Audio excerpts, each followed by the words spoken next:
साथियों, अगर सीसैट में अच्छा स्कोर करना है तो आपको कुछ चीज़ को ध्यान से समझना पड़ेगा।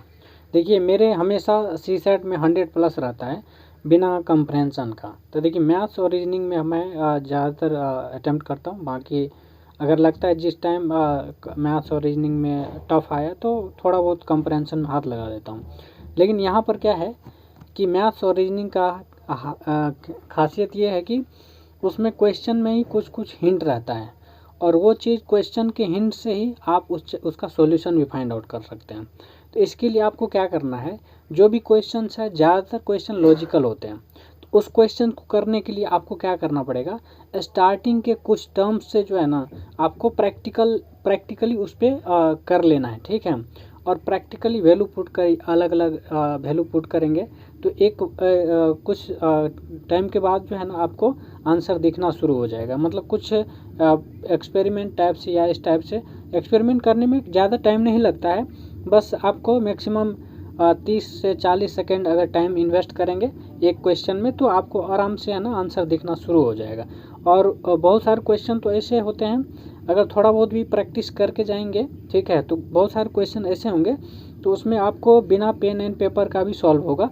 बस आपका लॉजिकली माइंड काम करना चाहिए, ठीक है, और क्रिटिकली माइंड सेट जो है ना होना चाहिए आपके अंदर, ठीक है, तब जाके वो चीज़ आपको बिल्कुल आसान लगेगा।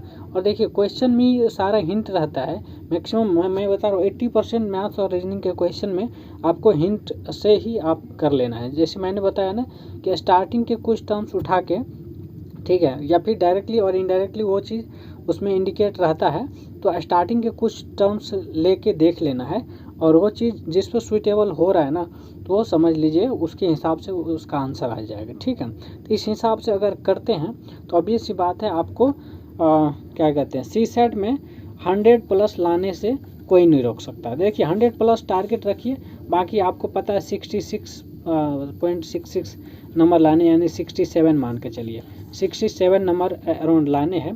तो आप जो है ना 100+ टारगेट करके हमेशा रखेंगे तो एटलीस्ट जो है ना 80+ तो आ ही जाएगा, ठीक है, 80+ आ ही जाएगा।